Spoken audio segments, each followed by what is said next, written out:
ਅਗਲੀਆਂ ਕੁਛ ਕੁ ਖਬਰਾਂ ਵੱਲ ਚੱਲੀਏ ਇਮੀਗ੍ਰੇਸ਼ਨ ਨਾਲ ਰਿਲੇਟਡ ਤੇ ਆਈਸ ਵਾਲਿਆਂ ਨੇ ਕਹਿੰਦੇ ਵਿਸਕੌਨਸਨ ਸਟੇਟ ਦੇ ਵਿੱਚ 20% ਅਰੈਸਟ ਉਹਨਾਂ ਦੇ ਇਨਕਰੀਜ਼ ਹੋਏ ਆ। ਇਨਕਰੀਜ਼ ਉਹਨਾਂ ਲੋਕਾਂ ਦੇ ਜਿਨ੍ਹਾਂ ਨੂੰ ਚਾਰਜ ਕੀਤਾ ਗਿਆ ਕਿਸੇ ਕ੍ਰਾਈਮ ਲਈ ਪਰ ਕਨਵਿਕਟ ਨਹੀਂ ਹੋਏ। ਬਹੁਤ ਵਾਰ ਕੀ ਹੁੰਦਾ ਨਾ ਜਦੋਂ ਅਸੀਂ ਪੰਜਾਬੀ ਰੇਡੀਓ ਯੂਐਸਏ ਤੇ ਖਬਰ ਕਰਦੇ ਹਾਂ ਵੀ ਭਾਈ ਉਹ ਜੀ ਉਹ ਡਰੱਗ ਦੇ ਵਿੱਚ ਆਹ ਬੰਦੇ ਫੜੇ ਗਏ ਆ ਤੇ ਸਾਨੂੰ ਫਿਰ ਬਹੁਤ ਕਾਲਾਂ ਕਰਦੇ ਆ ਤੁਸੀਂ ਜੀ ਐਵੇਂ ਖਬਰਾਂ ਕਰੀ ਜਾਂਦੇ ਆ ਇਹ ਜਦੋਂ ਕਨਵਿਕਟ ਹੋਊਗੇ ਉਹ ਤੁਸੀਂ ਕਰਿਓ। ਆ ਹੁਣ ਮੈਂ ਕਲੀਅਰਲੀ ਦੱਸਦਾ ਵਿਸਕੌਨਸਨ ਐਗਜ਼ਾਮੀਨਰ ਦੀ ਰਿਪੋਰਟ ਆ ਕਿ ਵਿਸਕੌਨਸਨ ਸਟੇਟ ਦੇ ਵਿੱਚ ਇਮੀਗ੍ਰੇਸ਼ਨ ਕਸਟਮ ਇਨਫੋਰਸਮੈਂਟ ਵਾਲਿਆਂ ਨੇ 20% ਇਨਕਰੀਜ਼ ਅਰੈਸਟ ਕੀਤੇ ਆ ਉਹਨਾਂ ਲੋਕਾਂ ਦੇ ਜਿਨ੍ਹਾਂ ਨੂੰ ਸਿਰਫ ਚਾਰਜ ਕੀਤਾ ਗਿਆ ਕਿ ਭਈ ਜੀ ਇਹਦੇ ਤੇ ਆਹ ਕ੍ਰਾਈਮ ਆ ਡਰੱਗ ਵੇਚਦਾ ਸੀ ਇਹਨੂੰ ਚਾਕੂ ਮਾਰਿਆ ਜਾਂ ਆਹ ਹੋਇਆ ਪਰ ਉਹ ਕਨਵਿਕਟ ਨਹੀਂ ਹੋਇਆ। ਸੋ ਇਥੋਂ ਤੁਸੀਂ ਅੰਦਾਜ਼ਾ ਲਾ ਲਓ ਵੀ ਆਈਸ ਵਾਲੇ ਕਿਹਨਾਂ ਲੋਕਾਂ ਦੇ ਪਿੱਛੇ ਪੈ ਰਹੇ ਹੈਗੇ ਆ। ਅਲਬਾਮਾ ਦੇ ਵਿੱਚ ਪਹਿਲੀ ਸਟੇਟ ਆ ਜਿਨ੍ਹਾਂ ਨੇ ਫੈਡਰਲ ਚੈੱਕ ਪੁਆਇੰਟ ਆਪਰੇਸ਼ਨ ਸ਼ੁਰੂ ਕਰ ਦਿੱਤਾ ਆਈਸ ਨਾਲ ਰਲ ਕੇ। ਸੋ ਚੈੱਕ ਪੁਆਇੰਟ ਤੁਹਾਨੂੰ ਪਤਾ ਹੀ ਆ ਜਿੱਦਾਂ ਡੀਯੂਆਈ ਦੇ ਚੈੱਕ ਪੁਆਇੰਟ ਕਈ ਵਾਰੀ ਸਟਰੀਟ ਦੇ ਉੱਤੇ ਉਹ ਚੈੱਕ ਪੁਆਇੰਟ ਲਾ ਦਿੰਦੇ ਪੁਲਿਸ ਵਾਲੇ ਵੀ ਜਿਹੜਾ ਵੀ ਉੱਥੋਂ ਲੰਘਦਾ ਫਿਰ ਕੱਲੇ-ਕੱਲੇ ਨੂੰ ਚੈੱਕ ਕਰਨਾ ਹੈਗਾ। ਸੋ ਅਲਬਾਮਾ ਸਟੇਟ ਦੇ ਵਿੱਚ ਉਹਨਾਂ ਨੇ ਸ਼ੁਰੂਆਤ ਕੀਤੀ ਆ ਤੇ ਪਹਿਲੇ ਦਿਨ ਹੀ ਜਿਹੜੇ ਆ ਉਹਨੇ 20 ਲੋਕਾਂ ਨੂੰ ਜਿਹੜਾ ਅਰੈਸਟ ਕੀਤਾ ਹੈਗਾ ਆ।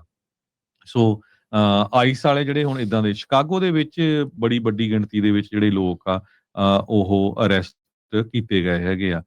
ਉੱਥੇ ਪ੍ਰੋਟੈਸਟ ਵੀ ਬਹੁਤ ਹੋ ਰਹੇ ਹੈਗੇ ਆ ਇੱਕ ਬ੍ਰੌਡ ਵਿਊ ਐਵਨਿਊ ਦੇ ਉੱਤੇ ਆਈਸ ਦੀ ਫੈਸਿਲਿਟੀ ਆ।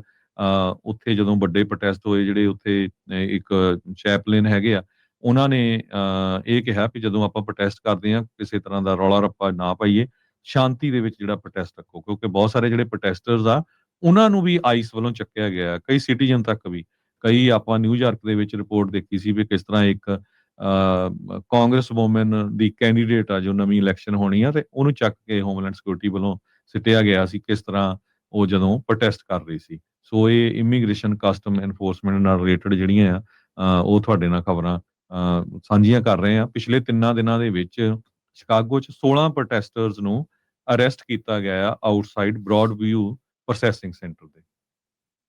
ਜੀ, ਵੀਕਐਂਡ ਦੇ ਉੱਤੇ ਵੀ ਟਰਨੀ ਟਿਰਕਿਆਣਾ ਜੀ ਜਿਹੜਾ ਉਹ ਦੱਸਦੇ ਸੀਗੇ ਵੀ ਕਿਸ ਤਰੀਕੇ ਦੇ ਨਾਲ ਲੱਗੇ ਦੇ ਹੁੰਦਾ ਸੀ ਨਾ ਇਹ ਤਰੀਕ ਤੋਂ ਬਾਅਦ ਦੇ ਵਿੱਚ ਫੜਦੇ ਸੀਗੇ ਕਹਿੰਦੇ ਵੀ ਹੁਣ ਤਰੀਕ ਤੇ ਜਾਣ ਤੋਂ ਪਹਿਲਾਂ ਹੀ ਕਈਆਂ ਦੀ ਫੜੋ ਫੜਾਈ ਅਦਾਲਤਾਂ ਦੇ ਬਾਹਰ ਜਿਹੜੀ ਉਹ ਕਰ ਰਹੇ ਆ।